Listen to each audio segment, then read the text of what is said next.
بسم اللہ الرحمن الرحیم۔ میرے بھائی دوستو، آج کا ہمارا ٹاپک اور عنوان ہے رواداری۔ رواداری کو بیان کرنے سے پہلے ہم نے سب سے پہلے رواداری کو سمجھنا ہے۔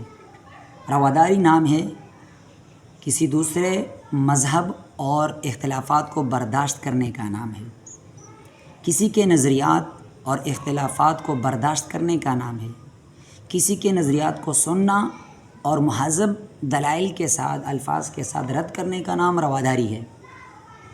ہمارا دین اور اسلام امن، محبت اور رواداری ہی کا درس دیتا ہے، اور ہمارا دین اور اسلام امن اور محبت ہی کا دین ہے، اور ہمارا پیغمبر مصطفیٰ صلی اللہ علیہ وسلم رواداری کی ایک روشن مثال ہے۔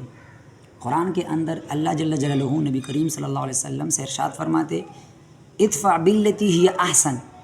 رواداری کے بارے میں ایک بہترین آیات ہے، ادفع باللتی ہی احسن، برائی کو اس طریقے سے دور کرو جو بہترین ہو۔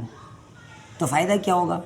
کسی نے آپ کے ساتھ برائی کی، اختلاف رکھا، نظریات میں برائی کی آپ کے ساتھ، تو اللہ حکم دیتے آپ اس برائی کو ایسے طریقے سے دور کر دے جو طریقہ بہتر ہو۔ تو فائدہ کیا ہوگا؟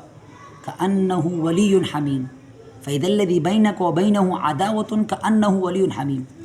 وہ بندہ جو تمہارا دشمن ہے وہ تمہارا گہرا دوست بن جائے گا اگر تم نے اس کے برائی کو بہترین طریقے سے دور کر دیا۔ دوسری جگہ اللہ جل جلالہ فرماتے ہیں، ولا یجرمنکم شنآن قوم علی الا تعدلوا اعدلوا هو اقرب للتقوی۔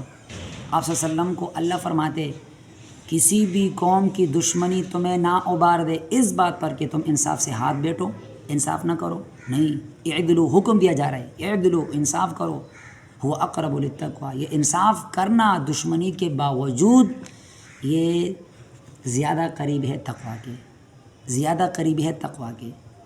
انصاف نہ چھوڑنا کسی قوم کی دشمنی پہ۔ اگر آیات میں دیکھیں تو ولا یجرمنکم شنآن قوم نکرہ آیا ہوا ہے، تو کسی بھی قوم کی دشمنی تو میں انصاف سے نہ روکے، بھلے اس قوم کا تعلق کسی بھی مذہب سے بھی ہو، کسی بھی مسلک سے ہو، کسی بھی جماعت سے تعلق رکھنے والا ہو، اس قوم کی دشمنی کہ اس قوم کا تعلق کسی بھی مسلک سے ہو، اس قوم کی دشمنی تمہیں نہ ابار دے کہ تم انصاف سے ہاتھ بیٹھ جاؤ، نہیں، بلکہ دشمنی کے باوجود انصاف کرنا یہ تقوی کے زیادہ قریب ہے، وہی دشمن تمہارا دوست بن جائے گا۔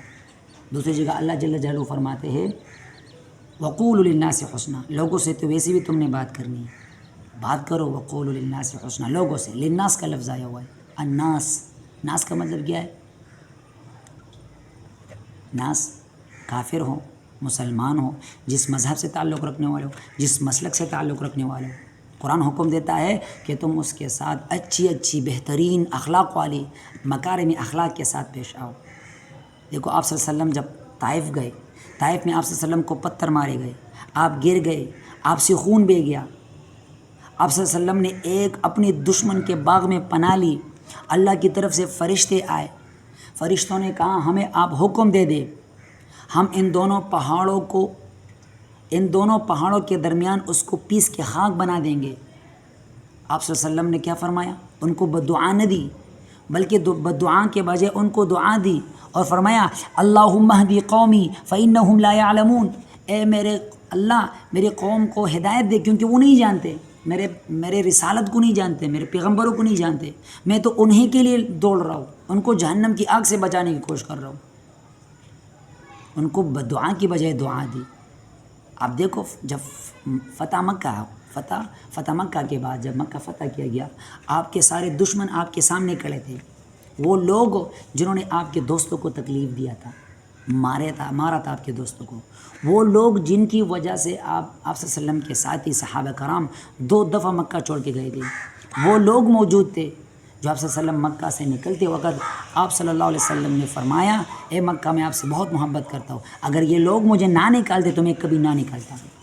وہ لوگ سارے آپ صلی اللہ علیہ وسلم کے حاضر ہیں، آپ صلی اللہ علیہ وسلم ان کو دیکھ رہے، آپ قدرت رکھتے ہیں کہ ان سے اپنا بدلہ لے، قدرت رکھنے کے باوجود آپ نے ان سے بدلہ نہیں لیا، آپ نے فرمایا لا تثریب علیکم اليوم، لا تثریب علیکم اليوم اذهبوا فانتم الطلقاء، آج تم پر کوئی ملامت نہیں، تمہیں امن ہے، تم جاؤ، تم سب آزاد ہو۔ یہی درس ہے۔ اسلام صرف اور صرف رواداری کا درس دیتا ہے، اسلام امن اور محبت کا درس دیتا ہے۔ آج ہم چھوٹی چھوٹی جھگڑوں میں دوسرے کے مذہب کو، کیا اپنے بھائی کو برداشت نہیں کر سکتے، اپنے بھائی کے اختلافات کو برداشت نہیں کر سکتے، حالانکہ قرآن نے فرمایا کہ تم نے دوسرے مذہب کو برداشت کرنا ہے۔ تو آئیے مل کر ہم اسلام کو بالکل صاف اور واضح لوگوں کے سامنے بیان کر دیں، اور اسلام کے اندر رواداری کی ایک بہت بڑی مثال ہے، اور وہ ہمارے نبی کریم صلی اللہ علیہ وسلم ہے، ہم اس کی زندگی کو فالو کریں۔ والسلام۔